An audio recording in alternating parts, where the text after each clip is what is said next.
എൻ്റെ പേര് അലൻ ഐസക്. ഞാൻ ദുബായിലാണ് വർക്ക് ചെയ്യുന്നത്. ഞാൻ ലാസ്റ്റ് 4 to 5 ഇയേഴ്സ് ദുബായിലായിരുന്നു. 2021 എൻ്റെ മാരേജ് കഴിഞ്ഞത്. ഞാൻ ദുബായിലൊക്കെ തിരിച്ചു വന്നു. അപ്പോൾ ഫാമിലിനെ കൊണ്ടുവരാനൊക്കെ ആയിട്ടും ഫ്ലാറ്റ് മേടിക്കാനായിട്ടും ലോണൊക്കെ എടുത്തിട്ടുണ്ടായിരുന്നു.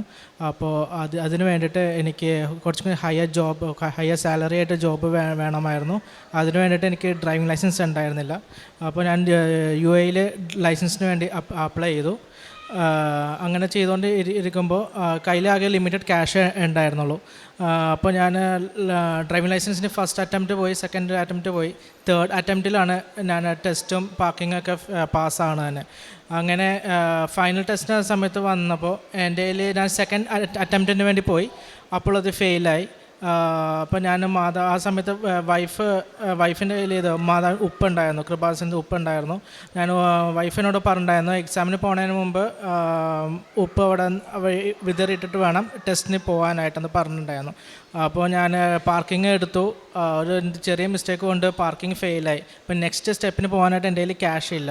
ഇപ്പം ഞാൻ മാതാവിനോട് ഇങ്ങനെ പ്രാർത്ഥിച്ചേ, മാതാവേ ഞാൻ ഇവിടം വരെ എത്തിയിട്ടുണ്ട്, എനിക്ക് നെക്സ്റ്റ് സ്റ്റെപ്പ് ലൈസൻസ് വേണമെങ്കിൽ ഇത് പാസ്സാവണം, എന്തെങ്കിലും വഴി കാണിച്ചു തന്നോ എന്ന് പറഞ്ഞു. അപ്പോൾ ഞാൻ സിസ്റ്റത്തിന് നോക്കിയപ്പോൾ ടെസ്റ്റ് കഴിഞ്ഞ് ഞാൻ ക്യൂബിക്കിൽ വന്ന സിസ്റ്റത്തിൽ നോക്കിയപ്പോൾ അവർ Alan Isaac has fail for the test എന്ന് കണ്ടു.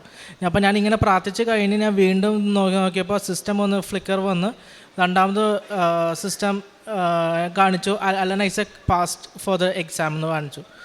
അപ്പം ഞാൻ എൻ്റെ കണ്ണുകൊണ്ട് കണ്ടാണ് ഞാൻ ഫെയിൽ എന്ന് പറഞ്ഞ് വന്ന സാധനം മാതാവെ ഒന്ന് വിളിച്ച് കഴിഞ്ഞ് വീണ്ടും ഞാൻ കൃപാസനൻ്റെ എൻ്റെ കഴുത്തിൽ കാശ് രൂപം ഉണ്ടായിരുന്നു. കാശ് രൂപം ഇങ്ങനെ പിടിച്ചിട്ടാണ് ഞാൻ മാതാവിനെ പ്രാർത്ഥിച്ചത്. അപ്പോൾ അത് കഴിഞ്ഞ് അപ്പം തന്നെ എനിക്ക് പാസ് എന്ന് പറഞ്ഞ് റിസൾട്ടും വന്നു. അതെല്ലാം കഴിഞ്ഞപ്പോൾ എനിക്ക് വേറെ ജോലി കിട്ടി, അപ്പോയിൻമെൻറ്റ് ലെറ്റർ എല്ലാം കിട്ടി. അപ്പോൾ ഞാൻ കമ്പനി ചോദിച്ചിട്ടുണ്ടായിരുന്നു. അത് നല്ല ബെറ്റർ ജോബായിരുന്നു, ബെറ്റർ കമ്പനിയും കൂടിയായിരുന്നു, ഡ്രില്ലിംഗ് കമ്പനിയായിരുന്നു. അപ്പോൾ ഞാൻ അവരോട് ചോദിച്ചു വിസ എപ്പോൾ പ്രോസസ്സ് ചെയ്യുമെന്ന് ചോദിച്ചു. അപ്പോൾ അവർ തന്നെ as soon as you join for the company you will be getting visa soon എന്ന് പറഞ്ഞു. അങ്ങനെ ഞാൻ അത് വിശ്വസിച്ച് കമ്പനി ജോയിൻ ചെയ്തു. പ്രീവിയസ് കമ്പനിയിൽ റെസിഗ്നേഷൻ ഇട്ടു, അവിടെ നിന്ന് ഇറങ്ങി വിസ ക്യാൻസൽ ചെയ്ത് വൈഫിൻ്റെ വിസ ഹോൾഡ് ചെയ്തിട്ടാണ് ഞാൻ പുതിയ കമ്പനിക്ക് ജോയിൻ ചെയ്ത് കഴിഞ്ഞപ്പോൾ അവർ പറയുന്നു അലന് 3 months വിസിറ്റ് വിസയിൽ എടുക്കേണ്ടി വരും, വിസിറ്റ് വിസയിൽ മാത്രമേ കണ്ടിന്യൂ ചെയ്യാൻ പറ്റുള്ളൂ, 4 months കഴിഞ്ഞാൽ മാത്രമേ അലന് വിസ പ്രോസസ്സ് ആകത്തുള്ളൂ എന്ന് പറഞ്ഞു. അപ്പോൾ ഈ ഒരു സിറ്റുവേഷനിൽ എനിക്ക് വിസിറ്റ് വിസ എടുക്കാൻ പറ്റില്ല. ഇപ്പോഴത്തെ പുതിയ റൂൾ പ്രകാരം വിസിറ്റ് വിസ കിട്ടാനായിട്ട് ഇപ്പോൾ ഭയങ്കര ടഫാണ്. അപ്പോൾ എന്തായാലും വൈഫിനെ നാട്ടിലോട്ട് പറഞ്ഞെടുക്കേണ്ടി വരും. ഫ്ലാറ്റ് മേടിച്ചിട്ടുണ്ടായിരുന്നു, ലോണുണ്ട്, സാലറി ബ്ലോക്കാണ്, ബാങ്ക് അക്കൗണ്ടും ബ്ലോക്കാണ്, ഒരു രക്ഷയില്ല. അപ്പോൾ ഞാൻ ആകെ ടെൻഷൻ എടുത്തു. അപ്പോൾ വൈഫ് ഓൾറെഡി ഉടമ്പടി എടുത്തിട്ടുണ്ടായിരുന്നു. അപ്പോൾ അങ്ങനെയാണ് ഞാനിവിടെ ഓൺലൈൻ ഉടമ്പടി എടുക്കുന്നത്. അപ്പോൾ അങ്ങനെ ദുബായിൽ നിന്നുകൊണ്ട് ഇവിടെ കൃപാസൻ്റെ വെബ്സൈറ്റിൽ കയറി ഓൺലൈൻ ഉടമ്പടി എടുത്തു. ഇതെല്ലാം കഴിഞ്ഞു പ്രാർത്ഥിച്ചു. അപ്പോഴാണ് എനിക്ക് വിത്തിൻ 1 വീക്കിനുള്ളിൽ മറ്റേനേലും ബെറ്റർ കമ്പനി UAE ഒരു പ്രമുഖ ബാങ്കിൽ എനിക്ക് ജോലി കിട്ടി. എല്ലാം ഓക്കെ ആയി, നല്ല സാലറി, ആഗ്രഹിച്ച സാലറി പോലെ തന്നെ കിട്ടിയിട്ടുണ്ട്. പക്ഷേ അവർ എന്നോടൊരു കണ്ടീഷൻ വെച്ചു, പഴയ കമ്പനിയിൽ നിന്ന് എനിക്ക് NOC വേണമെന്ന്. അപ്പോൾ ഞാൻ NOC മേടിക്കാം, ഒരു കുഴപ്പമില്ലാന്നും പറഞ്ഞ് നോ ഒബ്ജക്ഷൻ ലെറ്റർ ഞാൻ കമ്പനി ചോദിച്ചു. അവിടുത്തെ HR പറഞ്ഞു തരത്തില്ല, NOC ഞങ്ങൾക്ക് ഇഷ്യൂ ചെയ്യാൻ പറ്റത്തില്ല. കാരണം വെച്ചാൽ ഈ കമ്പനിയുടെ ഹിസ്റ്ററിയിൽ ഇതുവരെ ഒരു NOC അവർ കൊടുത്തിട്ടില്ല, ഒരു കാൻഡിഡേറ്റിനും കൊടുത്തിട്ടില്ല. അപ്പോൾ ഞാൻ ഇവിടുത്തെ HR പറഞ്ഞു, പുതിയ കമ്പനിയിലെ HR സംസാരിച്ചു. മെയിൻ HR ഹെഡ് ഒരു ഈജിപ്ഷ്യനായിരുന്നു.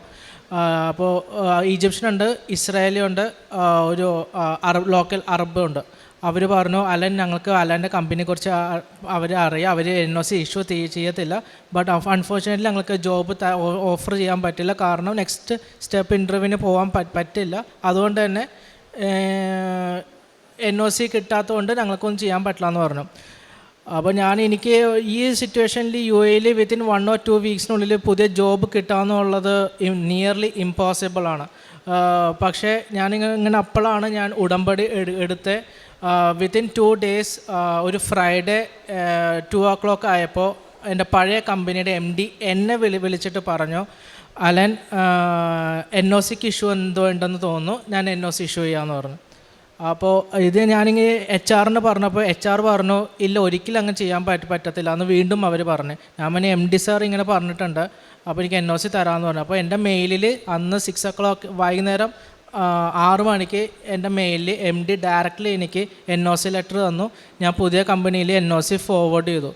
അപ്പോൾ പുതിയ കമ്പനിയിലെ HR പറയാണ്, അലൻ ഇത് ഒരിക്കലും നടക്കാത്ത സംഭവമാണ്. ഇതേപോലെ അലനിന് മുന്നേ മച്ച് മോർ സീനിയർ ആയിട്ടുള്ള ആൾക്കാർ പോലും NOCക്ക് ട്രൈ ചെയ്തിട്ടുണ്ട്, എന്നിട്ടും NOC കിട്ടിയില്ല.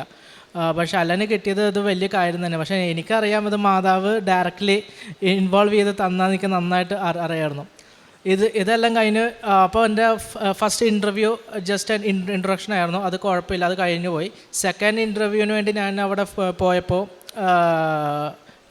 സെക്കൻഡ് ഇൻ്റർവ്യൂവിന് എലിജിബിലിറ്റി ഒരു ക്രൈറ്റീരിയ വെച്ചേക്കുന്നത് മാത്തമാറ്റിക്സും ഹൈ ലെവൽ അനലറ്റിക്സ് ഒക്കെ ആയിരുന്നു. എനിക്ക് മാത്തമാറ്റിക്സ് എന്ന് പറഞ്ഞാൽ അതും അവർ 10 to 5 minutes ടൈം സ്ലോട്ട് തന്നിട്ടുള്ളൂ. അപ്പോൾ അവർ പറഞ്ഞു ഇതെല്ലാം കംപ്ലീറ്റ് ആയിട്ട് പാസ്സായാലും മാത്രമേ സെക്കൻഡ് റൗണ്ടിലോട്ട് കയറത്തുള്ളൂ. എന്നെ സംബന്ധിച്ച് മാത്തമാറ്റിക്സ് എന്ന് ഭയങ്കര ടഫാണ്. ഞാൻ മാത്തമാറ്റിക്സിന് ഭയങ്കര വീക്കായതുകൊണ്ടാണ് സയൻസ് വിട്ട് MBA ഒക്കെ ജോയിൻ ചെയ്തത് തന്നെ. അങ്ങനെ വന്നപ്പോഴാണ് ഈ എക്സാമിന് വേണ്ടി ഞാൻ അപ്പിയർ ചെയ്യാൻ വേണ്ടി നിന്നു. അതും എനിക്ക് 5 minutes to 10 minutes കിട്ടിയിട്ടുള്ളൂ. 65-70 ക്വസ്റ്റ്യൻസ് ഉണ്ട്. അത് പേഴ്സൻറ്റേജ് കാൽക്കുലേഷൻ, അൽജിബ്ര, എല്ലാ സെറ്റ് ഓഫ് കാൽക്കുലേഷൻ ഉണ്ടായിരുന്നു. പക്ഷേ ഞാൻ മാതാവിനോട് ഇത്രേ പറഞ്ഞുള്ളൂ, മാതാവ് എനിക്ക് ഈ ജോലി മാതാവാണ് തന്നതെന്ന് എനിക്ക് നന്നായിട്ട് അറിയാം. സെക്കൻഡ് ഇൻ്റർവ്യൂ വരെ വന്നിട്ടുണ്ട്. അപ്പോഴും ഞാനും ഈ മാതാവിൻ്റെ കാശ് രൂപം കയ്യിൽ പിടിച്ചുകൊണ്ട് ഉപ്പ് അവിടെ വിതറിയിട്ടുകൊണ്ട് ഞാൻ എക്സാം എഴുതി. എങ്ങനെ എഴുതിയെന്ന് എനിക്കറിയില്ല, ബട്ട് എനിക്ക് 90% എബവ് എനിക്ക് എല്ലാം ഓൾമോസ്റ്റ് മാത്തമാറ്റിക്സ് അല്ല എനിക്ക് 100%, പിന്നെ ലോജിക്കൽ റീസണിങ് ആണ് എനിക്ക് ആകെ 2-3 പോയത്. അതുകൊണ്ട് എനിക്ക് 90% എബവ് എനിക്ക് അത് പാസ്സായി, അത് കിട്ടി. ആ ജോബ് എല്ലാം ഓക്കെ ആയി. അപ്പോൾ അവർ പറഞ്ഞു ഓഫർ ലെറ്ററും ഫ്ലൈറ്റ് ടിക്കറ്റും. നോർമലി അവർ ഫ്ലൈറ്റ് ടിക്കറ്റ് ഇഷ്യൂ ചെയ്യില്ല. ഈവൻ എനിക്ക് റിട്ടേൺ ഇങ്ങോട്ട് വരാനുള്ള ഫ്ലൈറ്റ് ടിക്കറ്റും അങ്ങോട്ട് പോകാനുള്ള ഫ്ലൈറ്റ് ടിക്കറ്റും കമ്പനി ഇഷ്യൂ ചെയ്യാമെന്ന് പറഞ്ഞു.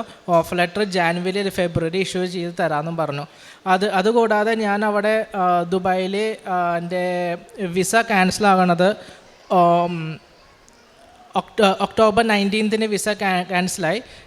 നവംബർ 18 വരെ എനിക്ക് ഗ്രേസ് പീരീഡ് ഉണ്ടായിരുന്നു. അപ്പോൾ ഞാൻ ഈ നവംബർ 17 വരെ ഞാൻ ഈ പറഞ്ഞ കമ്പനിയിൽ മറ്റേ കമ്പനി വർക്ക് ചെയ്തിട്ടുണ്ടായിരുന്നു. 19 കഴിഞ്ഞ തൊട്ട് 19 to December 5 വരെ ഞാൻ ഓവർ സ്റ്റേ ആണ് UAE-യിലുള്ള ആൾക്കാർക്ക് അറിയാം. Over stay per day 50 dirhams ആണ് പേയ്മെൻറ്റ് വരുന്നത്.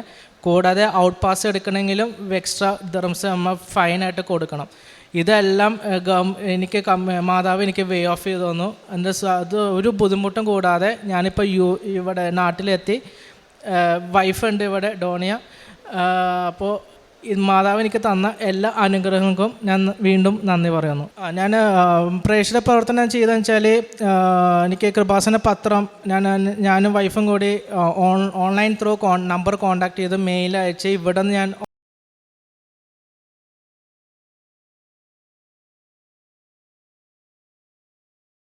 സൺഡേ 2 o'clock മലയാളം കുർബാന ആ പള്ളിയിലുള്ള എവരി സൺഡേ ഉണ്ടായിരുന്നു. അപ്പോൾ ഞങ്ങൾ കൃപാസന പത്രം മേടിച്ച് അവിടെ ഞാനും വൈഫും കൂടി കൊടുക്കുമായിരുന്നു. പിന്നെ എല്ലാ ട്യൂസ്ഡേ വെനസ്ഡേ ഞങ്ങൾ ഉപവാസം, സാറ്റർഡേസൊക്കെ ഉപവാസം എടുക്കും. അച്ഛൻ്റെ 5:30 മോർണിംഗ് പ്രെയർ മുടങ്ങാതെ ചൊല്ലുമായിരുന്നു. പിന്നെ ഈവനിങ്ങും മോർണിംഗും ഉള്ള മോർണിംഗ് പ്രെയർ എല്ലാം ചൊല്ലി പ്രാർത്ഥന എല്ലാം ചൊല്ലിയിട്ടാണ് ഓൺലൈൻ ഉടമ്പടി ഞങ്ങൾ കണ്ടിന്യൂ ചെയ്തത്. ഉൽപ്പത്തിയുടെ പുസ്തകം 17-ാം അധ്യായം 1-ാം തിരുവചനം അരുളി ചെയ്യുന്നു, സർവശക്തനായ ദൈവമാണ് ഞാൻ, എൻ്റെ മുൻപിൽ വ്യാപരിക്കുക, കുറ്റമറ്റവനായിരിക്കുക. ഇത് അബ്രാഹത്തോട് ദൈവം പറയുന്ന തിരുവചനങ്ങളാണ്. ഇന്ന് ഉടമ്പടിയെടുത്ത് ഉടമ്പടിയിലൂടെ ജീവിതം നയിക്കുമ്പോൾ തങ്ങളുടെ ഉടമ്പടി ജീവിതത്തിലൂടെ മാത്രം തങ്ങൾക്ക് കിട്ടിയ കൃപകളായിട്ട് ഓരോന്നും ഇവിടെ ഓരോ മക്കളും പങ്കുവയ്ക്കുന്നു. അവരുടെ ജീവിതത്തിൽ അവരെങ്ങനെയാണ് ദൈവത്തെ പിന്നീട് ഏറ്റുപറയുന്നത്, തങ്ങളുടെ ജീവിത സാഹചര്യങ്ങളിൽ അതിനുള്ള മാർഗങ്ങൾ ഓരോ വ്യക്തികളും കണ്ടുപിടിക്കുകയാണ്. അങ്ങനെ പ്രേക്ഷിത പ്രവർത്തനമൊക്കെ ചെയ്യുന്നതിന് ഈ മകൻ എത്രമാത്രമാണ് താല്പര്യം പ്രകടിപ്പിക്കുക. പിന്നീട് അതുമൂലമൊക്കെ തൻ്റെ ജീവിതത്തിൽ തനിക്ക് എങ്ങനെയാണ് ഒരു ജോബ് ദുബായിൽ ജോബ് ലഭിക്കുന്നതും, അതുപോലെ ജോബിന് തടസ്സങ്ങളുണ്ടായിരുന്നു. ഒരാഴ്ചയ്ക്കുള്ളിലാണ് ജോബ് ലഭിക്കുക. തൻ്റെ വിസ എക്സ്പയറിയൊക്കെ ആയ ആ സമയത്ത് അവിടെ തുടർന്ന് പോകുന്ന സാഹചര്യങ്ങൾ, അതിനുള്ളിൽ ജോബ് ലഭിക്കുക എന്നുള്ളത് വളരെ റിസ്ക് ആയിട്ടുള്ള കാര്യം തന്നെയാണെന്ന് ഈ അനുഭവ സാക്ഷ്യത്തിലൂടെ തന്നെ നമുക്ക് മനസ്സിലാക്കാൻ കഴിയും. എന്നാലും ആ സാഹചര്യത്തിൽ ഈ മകന് ജോബ് ലഭിക്കുന്നുണ്ട്. അതുപോലെ NOC പഴയ കമ്പനിയിൽ നിന്ന് റിസിഗ്നേഷൻ വേണം, അവിടെ നിന്നുള്ള പേപ്പർ വർക്കുകളെല്ലാം തനിക്ക് ലഭിക്കണം. ഇതൊന്നും ഒരിക്കലും ഒരു സാഹചര്യവുമില്ല. കമ്പനിയുടെ തന്നെ ചരിത്രത്തിൽ ഇങ്ങനെയൊന്നും നടന്നിട്ടില്ല എന്ന് പരിചയമുള്ളവരും ഒക്കെ തന്നോട് പറയുന്നതായിട്ടാണ് അലൻ നമ്മളോട് പങ്കുവെച്ചത്. ഈ ഒരു സാഹചര്യങ്ങളിലൊക്കെ എങ്ങനെയാണ് സർവശക്തനായ ദൈവമാണ് ഞാൻ, എൻ്റെ മുൻപിൽ വ്യാപരിക്കുക, കുറ്റമറ്റവനായിരിക്കുക എന്ന് പറയുന്ന തിരുവചന ഭാഗം നമ്മുടെ ജീവിതത്തിലേക്ക് നാം ഏറ്റെടുക്കുമ്പോൾ തനിക്ക് ദൈവത്തോടുള്ള ആ വിധേയത്വം തൻ്റെ ജീവിതത്തിൽ താൻ അടിയറവ് പറഞ്ഞ് എങ്ങനെയാണ് പരിശുദ്ധ അമ്മയുടെ മധ്യസ്ഥതയിൽ ഈ മകൻ ഓൺലൈൻ ഉടമ്പടി എടുത്ത് ഉടമ്പടി പ്രകാരമുള്ള ഒരു ജീവിതമൊക്കെ നയിക്കുന്നത്. അങ്ങനെ തനിക്ക് ഇന്ന് ഇവിടെ വന്ന് തീർത്ഥാടന ഉടമ്പടി ഇന്നാണ് എടുത്തത്. സാക്ഷ്യവും പറഞ്ഞിട്ട് ദൈവത്തെ മഹത്വപ്പെടുത്തുവാൻ, അതായത് സ്വർഗസ്ഥനായ മനുഷ്യരുടെ മുൻപിൽ എന്നെ ഏറ്റുപറയുന്നവനെ സ്വർഗസ്ഥനായ പിതാവിൻ്റെ മുമ്പിൽ ഞാനും ഏറ്റുപറയും. ആ തിരുവചനം ഓരോ വ്യക്തികളും ഹൃദയത്തിൽ ഏറ്റെടുക്കുമ്പോൾ അവരത് അവരുടെ ജീവിതത്തിൽ പ്രാവർത്തികമാക്കുന്നു. ഈ മകന് ലഭിച്ച എല്ലാ നന്മകൾക്കും കൃപകൾക്കും കരങ്ങളടിച്ച് നമുക്ക് ദൈവത്തെ ആരാധിക്കാം. ഈശോയ്ക്കും അമ്മയ്ക്കും നന്ദി പറയാം. അത്യപൂർവ ദൈവാനുഭവങ്ങൾ ഇനി നിങ്ങൾക്കും സ്വന്തം. ഈ യൂട്യൂബ് ചാനൽ ഇതുവരെ സബ്സ്ക്രൈബ് ചെയ്തിട്ടില്ലെങ്കിൽ ഇപ്പോൾ തന്നെ സബ്സ്ക്രൈബ് ചെയ്യുക. ഈ വീഡിയോ ഇപ്പോൾ തന്നെ നിങ്ങളുടെ സുഹൃത്തുക്കൾക്ക് ഷെയർ ചെയ്തുകൊണ്ട് കർത്താവിൻ്റെ പ്രേക്ഷിതരാകുക.